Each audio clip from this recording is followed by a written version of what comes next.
Hey lovely people, welcome to the Empower Journal, a space to create the life you want to live. I missed you all so much during the 60 days. Yes, I did had my personal commitments and I had my own reasons.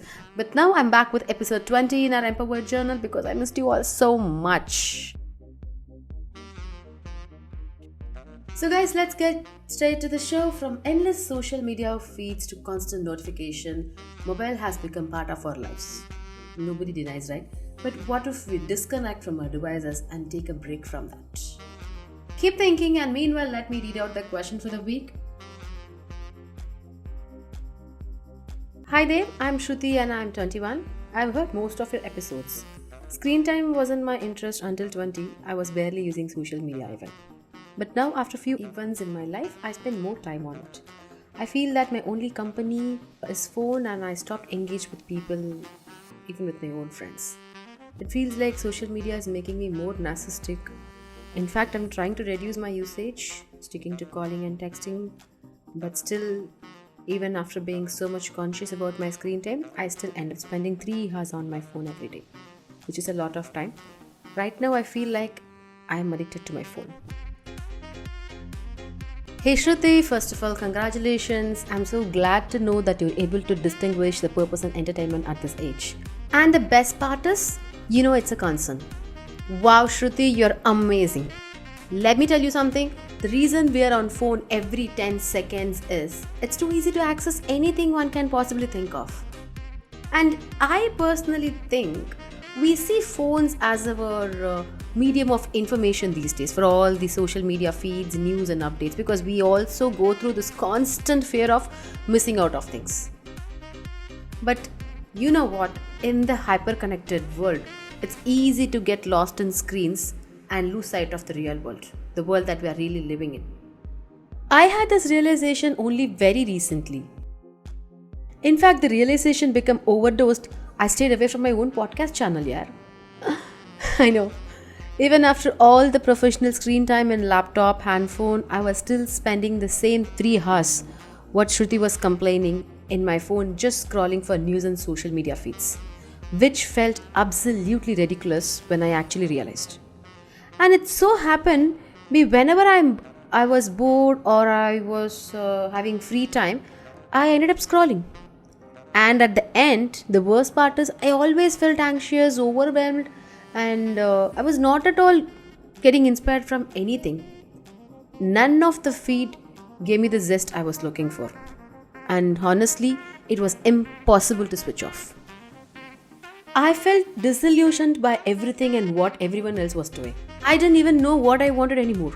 It was that time I realized I needed some real time out.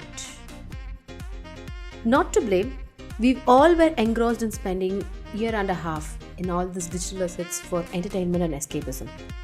But sadly, it got to the point from habitual scrolling to practice, then time pass. That's when I realized I needed a break and scheduled to have a week long of digital detox. Join me on the Empower Journal episode 20, Disconnect to Connect, to learn how to detox digitally exclusively for you on Amazon Music and Spotify.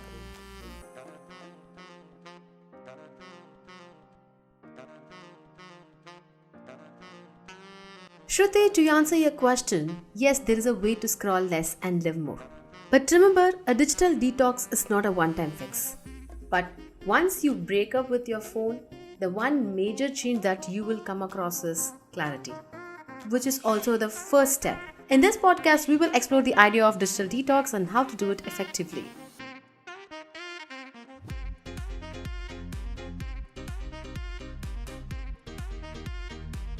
It felt like resetting your brain. Yeah. Let me ask you this. Where would you even start? A digital detox in 2023? A challenging task to accomplish since 2012. My mom always says this whenever I spend too much of time in front of TV, phone or even PC. Even when I'm working, if I spend too much time on that, she keeps saying this. Those things will always be there. You have sufficient technology to resume those, be it your TV shows, movies. But there is no technology to bring back lost time. Oh wow, how thoughtful she was. I never thought this way back then. I basically perceive it as one of those everyday rants. Recently, when I pondered over it, it is an absolute truth. and we all have to agree with it. Once we start considering what elders say and get grounded, it automatically tunes our mind thinking of constructive things. Like I mentioned before, a digital detox is not a one-time fix. It can be helpful way to reset your relationship with technology and do better things in life. But the most important thing is to be mindful about it on ongoing basis. Recognize that just as there are different types of food, there's Indian, Chinese, continental, Italian, there are different types of screen time. Some feel more nutritious than others, and their effects on our mood, mental health can vary depending on the content, context, and the dose. For example, reading an ebook in the bath will probably feel different from scrolling through social media.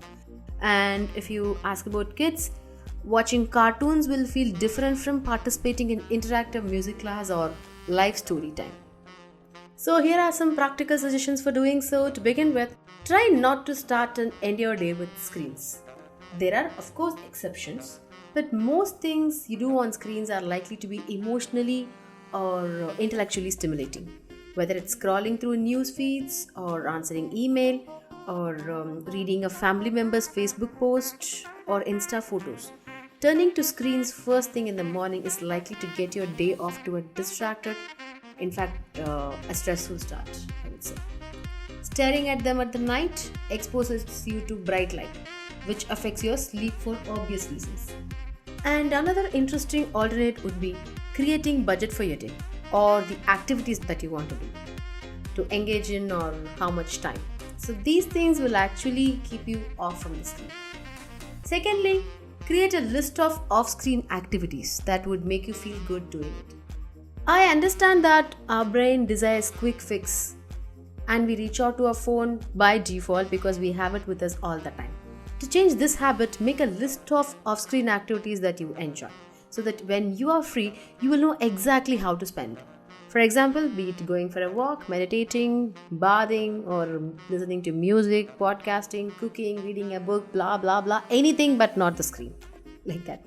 And the last suggestion would be create boundaries on your phone itself, like minimize notification or delete problematic apps.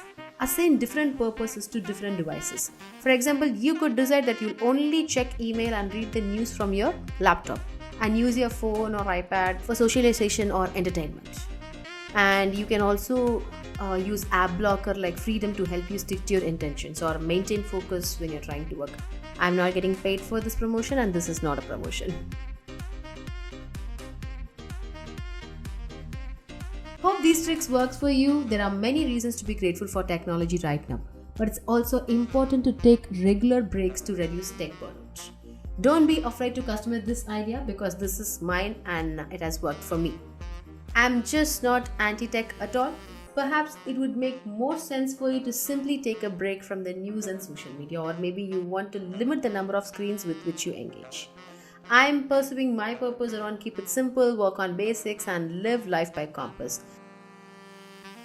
So the goal is not to cut off technology or full stop or internalize the pressure to do so. I would just call this as a great detoxing. So if you have any comments, please feel free to reach out through social media. Take this as a challenge and drop in a comment if you feel this is good, and let's see who can do this. Okay, I'm your host Dev signing off from today's episode. Thank you so much for listening. Download Amazon Music and Spotify. Don't miss out to subscribe the Empower Journal and be sure to tune into my next episode.